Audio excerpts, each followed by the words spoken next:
فاعلم أنه لا إله إلا الله واستغفر لذنبك وللمؤمنين والمؤمنات والله يعلم متقلبكم ومثواكم. بسم الله الرحمن الرحيم. الحمد لله والصلاة والسلام على سيدنا محمد وعلى آله وأصحابه ومن والاه. لكوتای رمضان دا لآخر وانەی شارەزابەدا ئەڵێن هەرچیمان کرد قازانجەکەی بۆ خۆمان بوو، هەمووشی هیدایەتی خوا بوو، ئازایەتی ئێمە نەبوو. سوپاست دەکەین یا ئەڵڵاه کە هیدایەتت داین ئەم مانگە لە خزمەت مانگی ڕەمەزاندا بووین، بە ڕۆژوبوونی ڕۆژەوان، هەروەها بە قیام اللەیلی شەوان، بە دوعای بە کوڵی ئیمانداران، بە خێر و سەدەقەی ساڵحان و بەخشندەکان،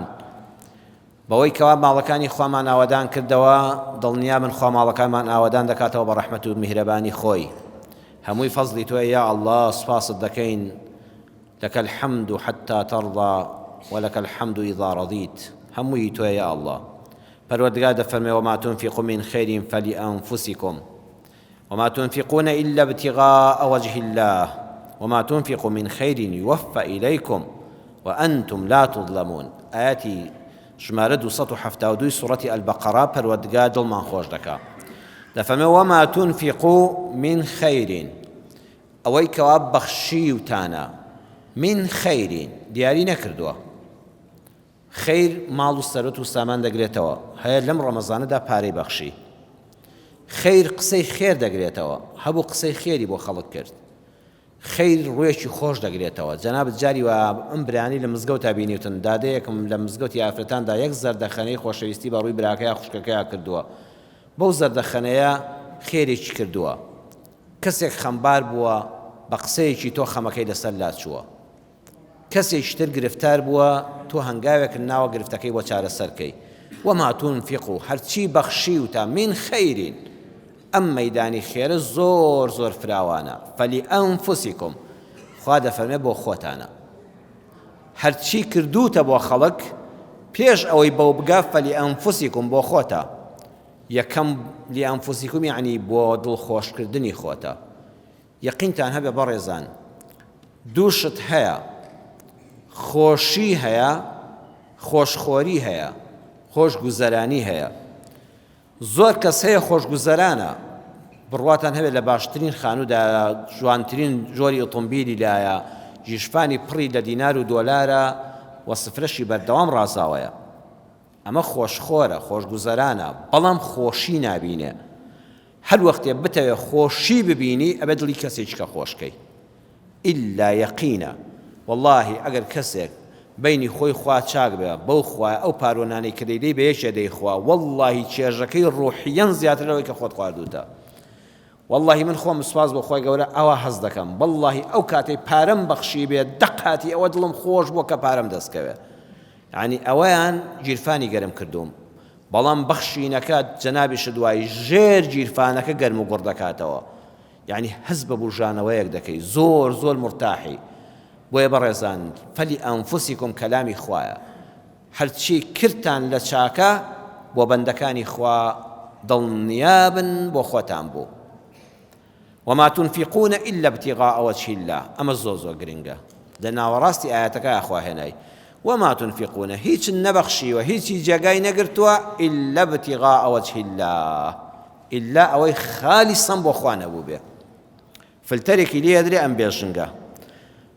ئەوەی کردوتە بۆ خۆت ئیستیفادە لێ کردووە، دڵنیا بە دڵی خۆتی پێ خۆش بووە، مەدحی تۆشی پێ کراوە، خەڵک بە پیاو ساڵحیشیان زانیوی، دوعای خێریشت بۆ کراوە، بەڵام ئایا بەرز بۆتەوە بۆ لای ئاسمان؟ ئەوە فلتەری دووەم دەیزانێ. ئیلا ابتغاء وجه الله، ئیلا دەبێت لە سەیتەرەی دووەم، لە بازگەی دووەم دەرچوو بێ. خوا تەفتیشی ناودڵت دەکا، ئەبێ خێرەکەت، قسە خێرەکەت، ڕووە خۆشەکەت، پارە بەخشینەکەت، بەها ناوەچوونی براو خوشکە ئیماندارەکەت تەنها و تەنها بە ڕەزامەندی ئەڵڵا بوو بێ. لەبەر خاتی ئەوە نەبوو بێ کە فڵان کەس ئیشت پێی دەبێ، لەبەر خاتی ئەوە نەبوو بێ ڕیکلامت بۆ بکاو بە پیاوی باشت بزانێ، لەبەر خاتی ئەوە نەبوو بێ بەیانی ئەگەر ئیشێکم تێیکەوت بەڵکو ئەویش ئیشێکم بۆ بکاتەوە نایا ئەڵڵا من تەسلیم بە تۆم کرد ئیلا ابتغاء وجه الله تەنها ئەوە بەبەخشە بژانە دڵت پێی خۆش بێ کە نێتی ناو دڵت 100% بۆ خوا بوو بێ جاوە هەر کەسە خوا و خۆی دەزانێ خوای گەورە سوپاس بۆ ئەڵڵا شتەکانی شاردوێتەوە هیچ کەسێک نییە ئاگای لە دڵی کەسێکی تر بێ بەڵام خۆت دەزانی چەند دەنێتەکەت خالیس بۆ خوا بوو بێ ئەوەندە وەرگیراوە لای خوا بۆیە بەڕێزان با لە ئێستاوە بڕیار بدەین هەرچی کردمان چاوت عەبدەکانی خوا نەبینێ وەڵڵی سوپاسی ئەو خەڵکە هەمووی سعاتێک 2 سعات ئەو پەڕی ڕۆژێک 2 ڕۆژ ئەو پەڕی ساڵە 2 ساڵە والله دوای مردن کەس تۆی لەبیر نامێنێ هەر کەس مەمنونیشن نابێ والله دەکرێ ئەوەی ئەمڕۆ چاکەی لەگەڵ دەکەویت وڵی یا ڕەبی خوا خێرت بنووسێ و سوپاس دەکەم بەیانی جوێنت پێ بدا کە ئیشێکی بەدڵ نەبوو بەڵام ئەگەر بۆ خوات کرد بێ نەمەدحی خەڵک نە جوێنی خەڵک نە سەرزەنشتی خەڵک نە سوپاس نەکردنی خەڵک نە سپڵەیی بەرامبەر هەر ئەسڵەن گرنگ نییە چونکە ئیلا ابتغاء وجه الله خوای گەورە وەری گرتووە تەواو بوو وما تنفقوا من خير سيم مجد يوفى إليكم يقينتان هەبێ هەرچیت بەخشی بێ يوفى إليكم خوای گەورە دەتانداتەوە هەر لەم دنیادا وأنتم لا تظلمون خوا قەت ستەم لە هیچ بەندەیەکی ناکە والله زەردەخەنەت بەخشی بێ لە پێناوی خوادا ڕۆژی تنگانە خەڵکی زەردەخەنەت بۆ دەکاتەوە تۆ لە دایرەیەکەی لە پێناوی ئەو خوای گەورەدا ئیمزایەکت بە حەق بۆ کەسێک کرد بێ والله ڕۆژە ئیشت دەکەوێتە دایرەیەک و ئیمزایەکی جوانت بۆ دەکەنەوە بەو خوایە هەر یەکەمان خاوەن پیشەیەکین لەو پیشەیە خۆتا لەبەر خاتری خوا یارمەتی کەسێکت دابێ إلا يقينت هبه بس خوا الصمد باحتياجه والله كزني بلا نمسر زي هذا الرجل محتاج نابم كقرفتاريه كتبوا هذه يقينت هبه باندازي او بخشيته يوفى اليكم كلامي خوا وهيج قماني لسرنيه دي تورقات مالد بخشيبه يقينت هبه نايقينه قيامت هل لم دنيا دا بركتي او مالد هني خود بيني توا يوفى اليكم حتى شي تكذبه ضل نيابه برهمكي دي توشواني زانای پایبەرزی ئیسلام دکتۆر محەممەد ڕاتب نابلوسی کتێبێکی بچکۆلەی هەیە بە قەبارە بچکۆلەیە بەڵام زۆر پڕمانایە کتێبەکە ناوی ڕەوائعە کتێبی ڕەوائع لە لاپەڕەی 88 لە نووسینی زانای پایبەرز دکتۆر محەممەد ڕاتب نابلوسیە ئەم کتێبە لەبەر بە نرخی کراویشەتە کوردی بە ناوی ناوازەکان مامۆستا محەممەد حەمەمیرزا کردوێتی بە کوردی لە لاپەڕەی 104 کوردیەکەشیدا خۆتان بیخوێننەوە دکتۆر نابلوسی دەفەرمێ کابرایەک هات بۆ مزگەوت دیارە لە ناسیاوانی پێشوم سەرمادار و دەوڵەمەندەکان وتی جەنابی دکتۆر لەسەر محاضەرەکانی جەنابەت لەسەر ئەواتەی یوفە ئیلەیکم خوای گەورە ڕێک دەینێرێتەوە ئەمڕۆ بە چاوی خۆم شتێکم بینی وتم چۆن وتی خزمێکمان کۆچی دوایی کرد خزمێکی دوور یعنی نزیک نا لەبەر خاتری خوا سەردانم کردن دوای پرسا کە چوم دایکی منداڵی هەتی و کۆمەڵە مناڵی زۆر بەڕاستی پەشێ و حاڵ بوون دڵنەوایم کردن قەدەراتی خوای گەورە و پیاوەکە گیانی لەدەستداوە وتی کاکە گیان خزمی خۆشەویست مامە گیانی یا ڕەبی خوا خێرت بنووسە کە سەرت لێداوین والله مردنی خوا حەقە و ڕاستە خۆزگە هەر لە دەستدانی پیاوەکەمان بوویایە ئەم پیاوە بە نەخۆشی مرد قەرزارێکی یەکجەع زۆرین والله ئێستا ئەم خوشکەی خۆ تینی ئەوەی لێ لە بەیانیەوە کە تەعزیەتەوە دەبێت خەڵک دەرگامان پێدەگرێ جاوەرە من بە پیاوێک کە هیچی بۆ بەجێ نەهێشتوین ئەم کۆمەڵە مناڵە وردە ئەگە بەس بۆم بەخێوە بکرێن بە فەزلی خوای گەورە ئەوە هەر زۆر گەورەیە ئەی چی قەرزی ئەو هەموو خەڵکە بدەمەوە ئەڵێ من هەڵەیەکم کرد دواتر ترسام نەموت بڕی قەرزەکە چەندە دڵم گەرم بوو بە فرمێسکەکانی چاوی ئەو بینینی ئەو منداڵە نازدارانە وتم خوشتێ خەمن نەبێ بابە هەرچی قەرزی ئەو پیاوەیە لەسەر برای خۆت هەمووی دەدەمەوە وتی وەڵڵی 400,000 جا ئەوە نازانم لیرەی سووری بۆ کاتی خۆی دکتۆر ئەوای نووسیوە وەکو خۆی دێڵدەم وتی 400,000 ئەڵێ 100 سڵەمیمەوە بۆ خوایە و پارەیە زۆرە 400,000 وەکو بڵێ 4 دەفتەر بۆ نمونە من 4 دەفتەر هەر یەک دقەیە بدەمەوە بەڵام تازە خۆ قسەی خۆم کردووە پیاوانی وەکو جەنابتان و هەبووش بۆ خۆ ناکرێ بڵێم وەڵایی زۆرە وەخوا من ئەوەندەم پێ نادرێتەوە وتم بابە بەسەر چاو خەمن نەبێ لستی قەرزارەکانتان هەمووی لایە ئەوە کارتەکەی خۆم بیان نێرە بۆ لای خۆم ئەڵێ وەڵی هاتن دوا قەرزم دایەوە ئەو ماڵە گەشانەوە ئۆخەی وەڵی بەنانی وشکی دەژین لەمەوەدا مناڵەکانم بەنانی وشکی دەژین بەس چانی قەرزاری کەس نەماین ئەو پیاوەش لە قیامەتە ڕزگاری بوو لەو هەموو قەرزەی کە بەهۆی نەخۆشی و هەژاریەوە لەسەرمان کەڵەکە بوو هاتمەوە لە دوکانەکەم بووم کاڵایەکی زۆرم هەبوو بەخوا 2 ساڵ دەبوو زیاتر لە مەخزەنە خۆی لە نەسە عەرەبیەکەیە دەڵێ بیضاعەتین کاسیدە یعنی کەلوپەلێکی خەوتووی بێ بازاڕ کەس ئەوڕی لێ نەیەدایەوە وتم بەو خوای ئاوا بڕوا هەمووی ئەکسپایر دەبێ ئەبێ فڕێدەم هەر کەس لەم کەلوپەلەی ئێمەی نەدەپرسی خۆم و شەریکێکم مەویز بووبووین و مەخزەنەکەشی لێگرت بووین خۆ ناکرێ فڕێدەم واللهی سعاتێکی پێ نەچوو دکتۆر دەڵێ وتی تەلەفۆنیان بۆ کردم شەریکەکەم وتی کاکە موشتەری هاتۆتە سەر کاڵاکان هەر ئەڵێ زێڕی دۆزیوەتەوە ئەوە نە بەلایەوە گرنگە ئەڵێ ئەمەیەکە من لە دوی دەگەڕام بۆ من زۆر زەرورە وتم پێی بفرۆشە با چی پێی دەفرۆشی پێ بفرۆشە وتی بەسەر چاو ئەڵێ دوایی هاتەوە بۆ ڕۆژی دواتر پارەکەی بۆ هێنام واللهی ڕێک 400,000ەکەی قازانج بەشی خۆم بوو سبحان الله بەبێ زیاد و کەم چەندی قەرزی ئەوەمدا بوویە هەم کەلوپەلەکەم لە کۆڵ بۆ فرێم نەدا هەم مەخزەنم بەتاڵ بوو هەم خیارەکە ڕێک لە شوێنی خۆیە ئەڵێ دەستی کرد بە گریان هەردووکمان دەستمان کرد بە گریان وتم براکەم ئەو کەلامی خوایە یوەفە ئیلەیکم تۆ بۆ خوا کردت ئەینە چێ منەتی بە مناڵێکی هەتیوی بە باوکی ئاوایە بەڵام جاری وایە بەڕێزان قەرەبۆکە لە کوێدایە قەرەبۆکە جاری وایە خوای گەورە پارەی زۆرتر بۆ دەنێرێ جاری وایە کەلوپەلێکی ئاوا بێنرخی بێ بازاڕت بۆ هەڵدەستێنێ جاری واش هەیە لە 6 ساغ دەکا جار هەیە لە دکتۆر و دەرمان دەتپارێزێ بەقەدەر ئەوەندە خوای گەورە بۆی ناردووی دەبوو بدایە بە عەیادە و دەرزی و دکتۆر تۆ بە لەش ساغی لێی خۆی جار هەیە ژنەکەت ساڵیحە دەکا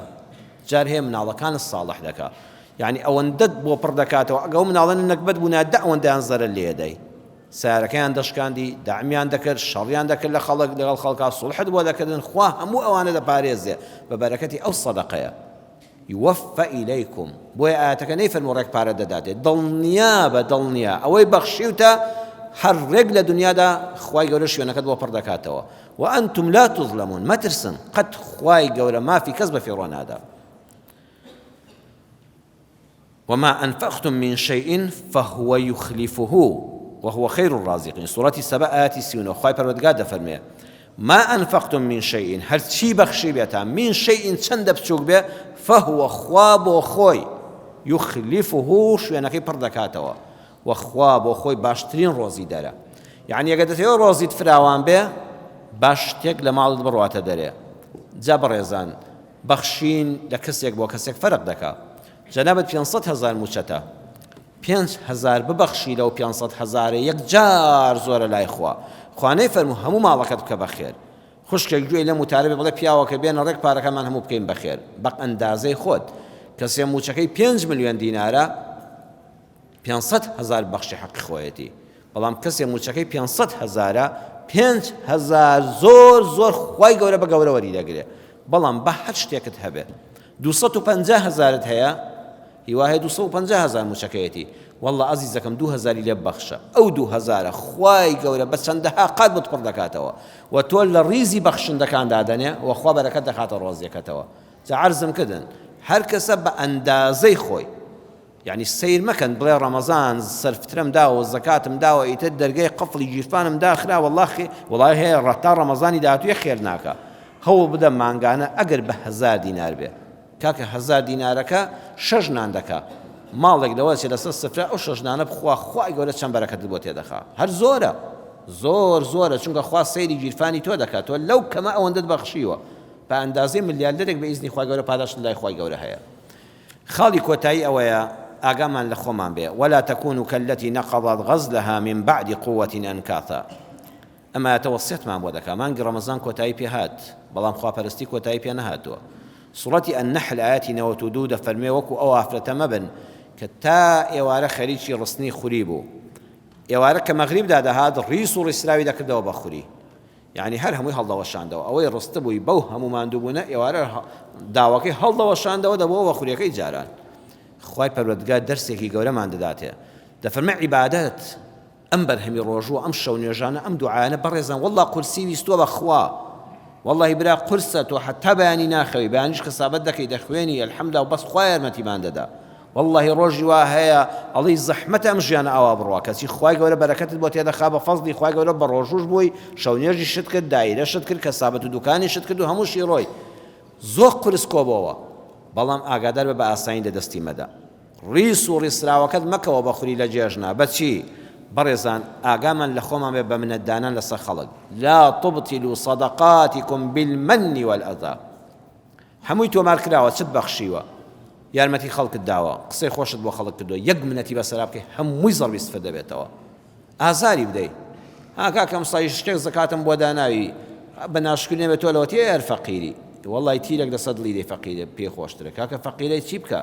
وەڵی پاریش پێی خۆش بوو دەوڵەمەند بێ وەڵی پێی خۆش ئەم ساڵی ڕۆک تۆ دەوڵەمەند بێ کە نەبێت چی بکەیت وەڵی ئەوەندە بە ئەدەبەوە ئەم دیارە برایانم لێ قبوڵ کە سەرفترە دەی بۆ کەسێک ئەوە سەرفترەی خۆم و ماڵ و منداڵم و پێم بەخشی بڵێ قبوڵم کردو برا بە حکایەت و مینە بۆ شێدە ژێڕیەوە تۆ جێل دەخەڵەتێنی قابلە خوای گەورە ئاگای لێ نییە سەرفترەی ماڵ و منداڵتە وەڵی خوا هەر کە لە جیشفانە دەرت هێنا ئاگای لێتی برا بۆی کە زەرفێکەوە ئەگەر چەند هەزارێکی کەمیش بێ بڵێ وەڵی براکەم قابلی ژنیە ئەمە لە برای خۆت وەرگری ئەمە چەندی فەرقە لەوە ئەمە سەرفترەکەیە بۆم هێناون شتێکیشم داوە بە فڵان کەس جا بۆ کورە برا تۆ 15,000 زایە کردووە ئەمە خۆ بانقی هەرێم نیت چەندت داوە بە فڵان کەس و چەندم بۆ تۆ هێناوە وەڵی 4,000 داتێ دەیان مەلاوازیان لە مەلایەتی هێنا لە داخیەوە لە بەردمی ئەو عالەمەدا مامۆستا بینیوە خەریکە نوێژ دەکا ئەڵڵا مامۆستا زەحمەت نەبا سەرفترەکەت بێمە دەست بە جیفانی پیسیا دەکا ئەوە 10,000 مامۆستا سەرفترە مامۆستا وازی لە مەلایەتی هێنا لە داخانە برا لا تبطلوا صدقاتكم بالمن والأذى والله ئەوەندە ئازاری دڵی خەڵکدا خوا هەموو ڕەسیدەکەی بەتاڵ کردیەوە وریابە هەربەخشین شەر نییە گەورەی پاڵەوانی ئەوەیە لە دواییشدا سەیری قورئان کە لە سوورەتی بەقەرەدا ثم لا يتبعون ما أنفقوا منا ولا أذى ثم بۆ تەراخیە یعنی 10 ساڵ لەمەوبەر یارمەتی کەسێکت داوە 10 ساڵ لەمەوبەر یارمەتی کەسێکت داوە ئەمڕۆ تۆزە دەمن لەگەڵ یاتێک دەگیرێ ئەزانی تۆ زۆر وەفا و سپڵەی ها ئەو ساڵە زەکاتم بۆ هێنای چەند وەزعت خراپ بوو ئێستا کوڕەکەت گەیشتۆتە خارج و دۆلارت بۆ دەنێرێتەوە خەریکە بێمنەت دەبی یەکسەر سبحان الله لە کتاب المەرقومەکەتا زەربێکی بەسەرا دێ سوورێک 10 ساڵە بۆت هەڵگیراوە لای خوا ئێستا منەتی بەسەرا دەکەیتەوە خێرت کرد لەبیر خۆتی بەرەوە تۆ بە خەڵکت نەکردو بۆ خوات کردووە من وتار بۆ تۆ دەدەم منەتی چت بەسەرا بکەم لە مەڵای کاک ئەو خەڵکە بێ سفەتە لە مزگەوتە ئەو هەموو وتار و هینە وەڵا هەمووی بەتاڵ دەبێتەوە جا بۆ من بۆ وتار بۆ خاتری تۆ دەم یان بۆ خاتری خوا من ئەگە خوا لێ قبوڵ کردم دەبێت مەمنونی تۆ بم کە گوێت بۆ گرتوم نەک منەتت بەسەرا بکەم مەلا نابێ منەت بەسەر خەڵکا بکە وا بزانە خەڵک دەبێت زۆر دەستی بۆ بەسنگەوە نەگرێ وەڵا هەرچی قسەیەکی بە قسە نەکرد مامۆستا دەبێت لیان لالوود بێ بەعەکسەوە ئەبێ مەمنونی خەڵک بی کە گوێت بۆ دەگرێت قسەیەکی خێرت بۆ کردووە واللهی دەوڵەمەند دەبێت مەمنونی ئەو هەژارە بی کە خوا لەبەر خاتری تۆ دروستی کردووە دەبا خەڵک فەقینەوە پارەکان دەدا بەچێ شێ بۆت دەگەینێتە بانقی خوا منەت نەکەی ثم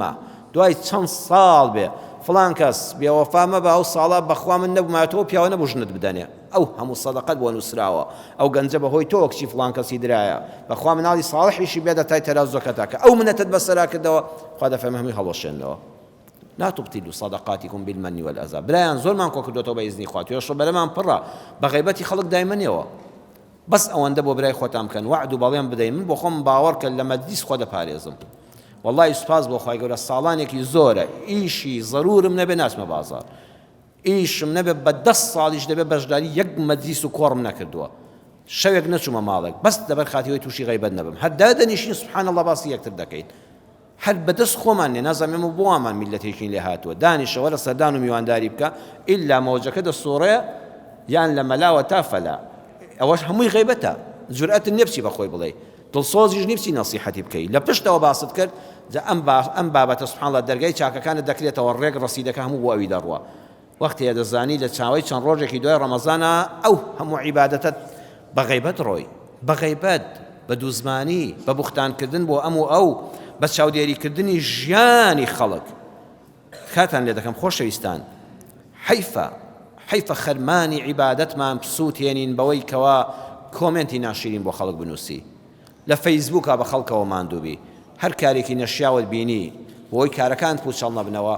لە ماڵی خۆتەوە بە تۆ ناگۆڕدرێ وەزعەکە فڵان کەسیش بە تۆ چارەسەر ناکرێ و دەمی تۆشی پێ ناگە بڵێ یا ڕەبی خوایە بە گەورەی خۆت شتێک نیشانی ئەم پیاوەدە هیدایەتی بدەیت ئەم ژنە ڕووی لە ناشەرعی کردەوە کۆمەڵگاکە دەشێوێنێ یا ئەڵڵا بە گەورەی خۆت تۆ ئەلهادی ئەم ئافرەتە خراپە هیدایەت بدەیت ئەم کۆمەڵگایە تووشی فەساد نەکە خوای گەورە چەندەها چاکت بۆ دەنووسێ خوا ئەمەیان باشتریان بڵێ هەی خوا ڕوود ڕەشکە هەی خەجاڵت بی هەی خوا لە ناوت بەرێ خوای گەورە لەسەر ئەوە محاسبەت دەکا برایان قەت خوای گەورە لە قیامەتە تۆ محاسبە ناکا لە سەوەی من چیم وتووە بەڵام واللهی محاسبەت دەکا لە سەوەی کە غیبەتی منت کردووە جا من شتێک کە خوای گەورە لە قیامەتە محاسبەم نەکا لەسەری چونکە تۆ تۆ هاوڵاتیەکی ئاسایی و دەمیشت بە فڵان کەس ناگا جا بە دوعای خێر بکەم نەزانی ئەگەوە لەو کۆمنتەیە ئەو دوعانەی تۆ ببینێتەوە یا ربی خوا هیداەتی ئەو خوشکەم بدەیت دوور نییە باوەڕکە ئەو قسە خێرە کار لە دڵی بکە ئەو ئینسان ئەو ئافرەتە سفورە لەواز لەو ڕەوشتەی بێنێ ئەو پیاوە خراپە دوور نییە بەم دوعا خێر و ڕێزلێنانەی تۆ خوای گەورە هیدایەت بخاتە دڵیەوە تۆ ئەوەندەت بەسە بە قیامەتت ئەی بە ژوێندان هەموو مرۆڤێک کەسایەتی خۆی هەیە هەموو مرۆڤێک شخصیەتی خۆی هەیە قورسایی خۆی هەیە تۆ حەزەکەی خەڵک جوێنت پێ بدە خەڵکی ژوایە بۆیە هەموو کەسێکی خراپ کە تۆ کۆمنتێکی ناشرینی بۆ دەنووسی خراپەیەکی بەرامبەر دەڵێ زیاتر دووری دەخەیەوە لە دینی خوا تۆ بەشداریت کرد لە دوورخستنەوەی ئەو کەسە لە دینی خوا بەشیرا وەلا تونەفیڕا ئەی پێغەمبەر صلی الله علیه وسلم نەیفەرموو دایمە موژدە بدەن بە خەڵک دایمە بە خەڵک بڵێن خوا لێتان خۆش دەبێ قەت خەڵکی مەترسێنن یەسیرا وەلا تعەسیرا دایمە دین ئاسانکەن بۆ خەڵک کابراوتی هاتووم یەک نوێژ دەکەم لە هەفتەیەکە مەڵێ خوا لێت قبوڵ ناکە بڵێ یەک خوا دەستت خۆش بێ خۆ تۆ نوێژ بۆ من ناکەی ئەوە نیشانەیە ئەوەیە خوا تۆی خۆش دەوێت لە هەفتەیەکە یەک نوێژی بۆ دەکەی مەڵێ نابێ بەیان دەبێ هەمووی بکەی یان خوا نایەوێ یەسیرا دین ئاسانکەن ولا تعسیرا فەرمودەی پێغەمبەر صلی الله علیه وسلم دین لە خەڵق قورس مەکەن چونکە پشتی لە مزگەوت کرد حتا قیامەت تۆ لە تاوانەکەی بەشداری بەزگە هەنگاو بە هەنگاو هێنات حتا مردن تۆ لە چاکەکەیە بەشداری کامیان باشترە خوا فەرمووی لە سوڕەتی النەحل ئایەتی 92 ئاگاتان لە خەرمانەکەتان بێ خەرمانتان کۆ کردوێتەوە پڕ لە چاکەیە توێشەبەرەکەمان پڕە بە ئیزنی خوای گەورە با زمانمان لە ئاستی خراپەدا بپارێزین فەلیەقل خەیڕەن ئەو لیەسمت هەمومانەوە حەدیسەمان لەبەرە خۆزگە جێبەجێمان کردایە ئەگەر زمانت هەڵێ ناچاکە بڵێ ئەگە بەسە خۆت ئازاڵنی و چاکت بۆ ناوترێ دەمی خۆت داخە بەخوا کە دەمت داخست دڵیشت مرتاحە کە دڵت مرتاح بوو سەریشت مرتاحە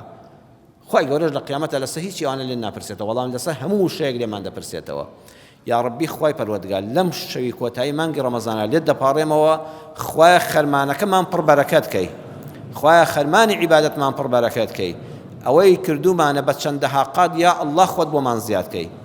یا ئەرحەم الراحمین ئەی خوای میهرەبان یا ئەکرەم الئەکرەمین ئەی خوای بەخشندە یا ڕەبی خوایە کردەوەکانمان هەزارەها قات بۆ زیاد کەی بەڵام یا ڕەبی خوای لە گوناهەکانیشمان خۆش بی خەجاڵەتین شەرمەزاری بەر قاپی ڕەحمەتی تۆین یا ڕەبی خوایە بۆ خۆت العەفوی لە شەوی قەدراین یا ڕەبی خوایە اللهم إنك عفو تحب العفو فاعف عنا یا ڕەبی خوایە لەم بەندە و لە هەموو ئەو براو خوشکانام لە هەموو بیسەران و بینەرانی ئەم وتارە لە هەموو ئیماندارانی ئومەتی محەممەد خۆش بە بۆ تۆ زۆر ئاسانە قەڵەمی عەفو بێنی بەسەر گوناهەکانماندا خوایە خۆت لێمان خۆش بە دەرگای ڕزق و ڕۆزی فراوانمان لێ بکەوە یا ڕەبی خوا دەرگایکی ڕزق و ڕۆزی فراوان لە هەموو ئومەتی ئیسلام بکەیەوە لە خاچی ئەم کوردستانە بکەیەوە ئەمن و ئەمانی ئەم وڵاتەمان خوایە لێ تێک نەچێ یا ڕەبی خوایە ئەمن و ئەمانی ئەم کوردستانەمان لێ تێک نەچێ خوای جان بەرهەمی ئەم ئەمن و ئەمانەیە کە ئێمە بە ئیسراحەت لەم شەوە تاریکەدا لە ماڵی خوادا کۆبووینەوە یا ڕەبی خوایە خەلەل و کەم و کوڕیەکانمان بۆ چاککەی چاکەکانمان بۆ چاکترکەی خوای جان لە ڕزق و ڕۆزی حەڵال بێ بەشمان نەکەی لە ئەمن و ئەمانی ئەم کوردستانە بێ بەشمان نەکەی ئاژاوە نەکەوێتە ناومانەوە خوای لە فیتنە دووبەرەکی ناو خۆبمان پارێزی خوای لە شەڕی دوژمنانی دەرەکی ئەم کوردستانە ئەم کوردەمان پارێزی یا ڕەبی خوای ڕەحم بە حاڵی هەموو مسلمانان بکەی لە هەموو شوێنێکی جیهاندا مسلمانانی مستەضعەف و ستەم لێکراو خوای لە دەستی زاڵمان ڕزگارکەی یا ڕەبی خوای مسلمانانی مستەضعەف و ستەم لێکراوی براو خوشکمان لە هەر شوێنێکی ئەم جیهانەدان خوای سەربەرزیان کەی لە دەستی زاڵمان ڕزگاریان کەی بەرە جێژنانە خەڵکێکی زۆر لە گرتوخانەکانی هەموو دنیادا هەیە خوایە هەرکەس بە بوختان و بە ناحەق گیراوە دەرگای ڕەحمەتی لێ بکەیتەوە خوایە بە ماڵ و منداڵی خۆی شادکەیتەوە ئەوەی نەخۆشە لەم بەرە جێژنانەدا بە نەخۆشی چاو بە فرمێسکە و لەش بە ئازارە یا شافی یا ئەڵڵا بۆ تۆ ئەوەندە ئاسانە لە چرکەیەکە شیفا بنێری یا ڕەبی خوا شیفای هەموو نەخۆشەکانمان بدەی یا ڕەبی خوا شیفای هەموو نەخۆشەکانمان بدەی ئەوانەی جگەرگۆشیان دوورە وڵاتە یا ڕەبی خوا کەس جگەر سوتاو نەبێ خوای ئەو ڕۆڵە ئازیزانەمان کە لە دەروی وڵاتن لە هەر وڵاتێکن دوو شتیان پارێزی یا ئەڵڵا خوای بێدین نەبن و دینەکەیان لەدەست نەدەن خوای لە بەڵاو موسیبەت و ڕەفیق خراپیان پارێزی ڕۆژێک بە نیشتیمانی خۆیان و بە باوەشی دایک و باوکیان شادکەیتەوە یا ڕەبی خوای ڕەحم بە دایک و باوکمان بکەی ڕەحم بە هاوسەر و منداڵمان بکەی ڕەحم بە هەموو ئومەتی محەممەد بکەی صلی الله علیه وسلم بەدڵ بڵێن یا ڕەبی خوایە ئەو براو خوشکانەمان پێش ئێمە چوونە قیامەتی خوایان خوایە لیان خۆش بی یا ڕەبی خوای لە هەموو مردوەکانمان خۆش بی خوای ئێمەش بە ئیمانەوە بە براو خوشکانی ئیماندارمان بگەێنی لەسەر حەوزی کەوسەری پێغەمبەر صلی الله علیه وسلم ئەم مزگەوتی ڕێگەی بەهەشتە ئەم براو ئیماندارانە ئەو خوشکانم لە بەشی خۆیاندا یا ڕەبی خوای هەمومان لە خزمەت پێغەمبەرا کۆ بکەیتەوە آمين آمين والحمد لله رب العالمين، والسلام عليكم ورحمة الله وبركاته. فاعلم أنه لا إله إلا الله واستغفر لذنبك وللمؤمنين والمؤمنات، والله يعلم متقلبكم ومثواكم.